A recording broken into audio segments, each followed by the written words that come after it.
Então, o que que é? Tem uma diferença, tá? Entre inflamação aguda e inflamações subclínicas crônicas. A inflamação aguda é aquela que o médico convencional, ou nutricionista, ou dentista, seja o profissional que for, o biomédico, como a Edi aí, sabe tratar, tá? O convencional sabe tratar a inflamação aguda.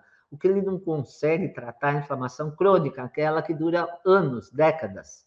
Então, como que é a inflamação aguda? Qual que é a diferença entre uma inflamação aguda e uma crônica? A inflamação aguda, ela tem 5 sinais e sintomas, tá? Então, qual que é a diferença também de sinal e sintoma? Sinal é quando uma coisa que você consegue, né? Você consegue perceber, mesmo se a pessoa não te reportar. Então, a pessoa está lá, né, com algum sinal, ela não fala nada do que ela tem. O profissional consegue perceber.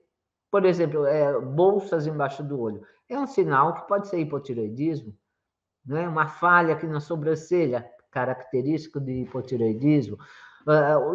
Rosto vermelho, avermelhado e cheio, assim, inflamação. Já se sabe que a pessoa está inflamada.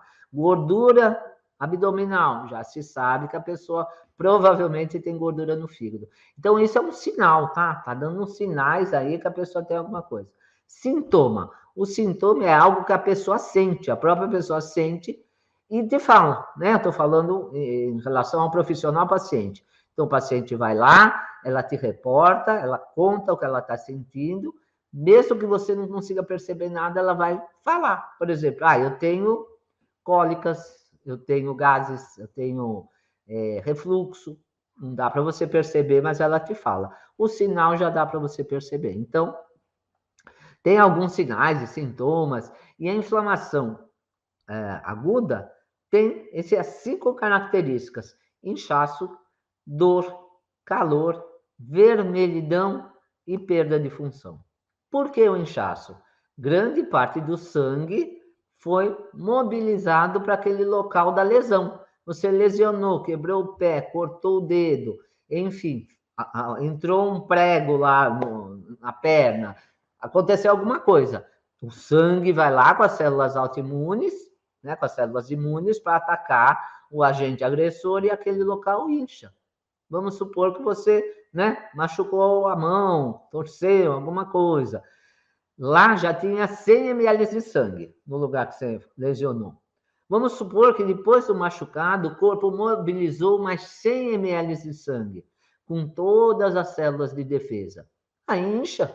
Por isso que incha, né? Quando eu era goleira de handebol, tá? Eu fazia parte da seleção de Ribeirão Preto, de handebol. Nunca falei isso para vocês.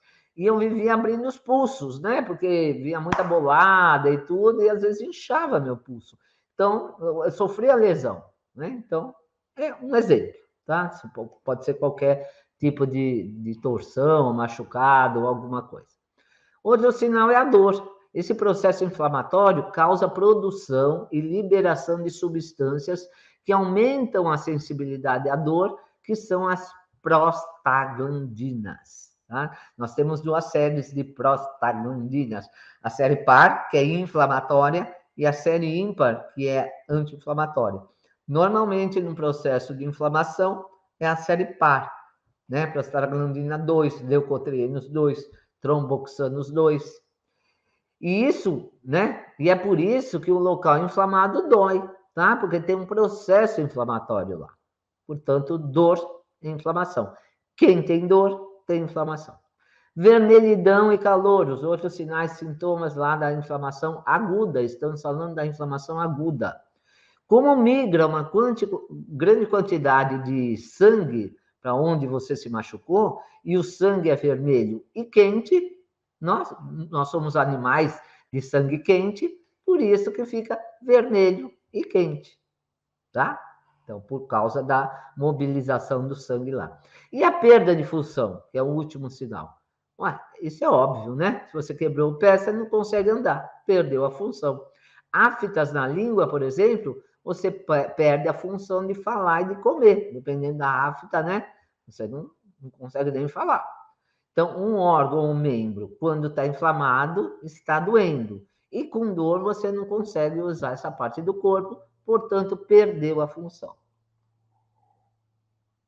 Claro que não para sempre, né? Por isso que é inflamação aguda, é enquanto está aquele processo, um processo pontual, não é crônico.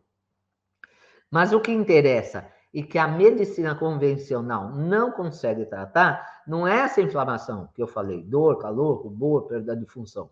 Essas são as inflamações crônicas. As crônicas que eles não percebem, muitas vezes o exame não detecta, muitas vezes você está inflamado aí e não sabe, o médico nem pede os exames apropriados, e você não sabe que está inflamado.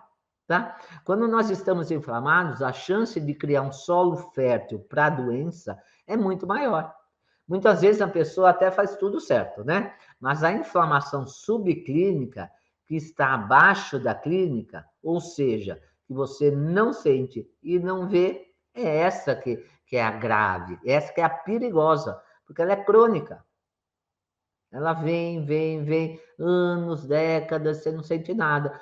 Quando te dá alguma coisa, aquilo lá já está lesionando suas artérias, seus órgãos há muito tempo, né? E por isso que vem um infarto, às vezes fulminante, um AVC, um diabetes. Poxa, mas eu não tinha nada, foi de repente, foi o destino, foi o acaso de Deus. Não, isso daí já está lá anos, tá? Por isso que a mamografia não é um exame preventivo, ele é detectivo, ao contrário da termografia. A termografia, o nome já fala, termo, quente, né? Então, é um exame que onde aparecem áreas quentes, avermelhadas, é onde está lá localizada a inflamação. Ela detecta isso 5, 10 anos antes de aparecer a doença.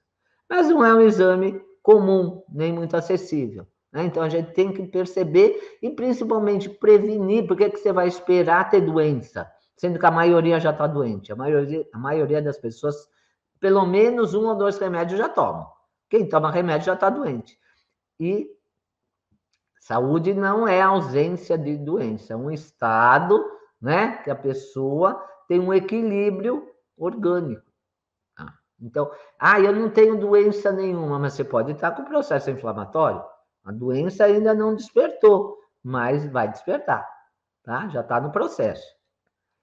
E além dos exames, tem alguns sintomas sutis, né, que sugerem que você também está inflamado. Por exemplo, a maioria das inflamações tem a ver com o aumento das citocinas pró-inflamatórias no seu corpo. O organismo deixa de fazer outras funções e prioriza combater as inflamações, ou seja, prioriza a vida. Sempre o seu corpo vai priorizar a vida.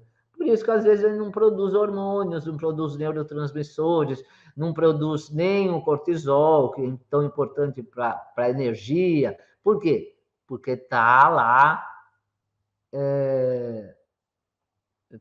no processo de combater as inflamações e deixa de fazer funções que não são urgentes. Por exemplo, libido. Por que muita gente está sem libido? Porque não é importante, não está na hora da procriação, está na hora de salvar sua vida, né? Fome, às vezes você não sente fome, não é hora de fazer digestão, é hora de produzir, né? Salvar sua vida. Com batimento cardíaco, o pulmão tem que funcionar, o pâncreas, o fígado. Então, o organismo sempre vai priorizar a vida, né? E as pessoas sentem as outras deficiências. Por quê? Porque está inflamada e o organismo está lá tentando dar um jeito na inflamação, né?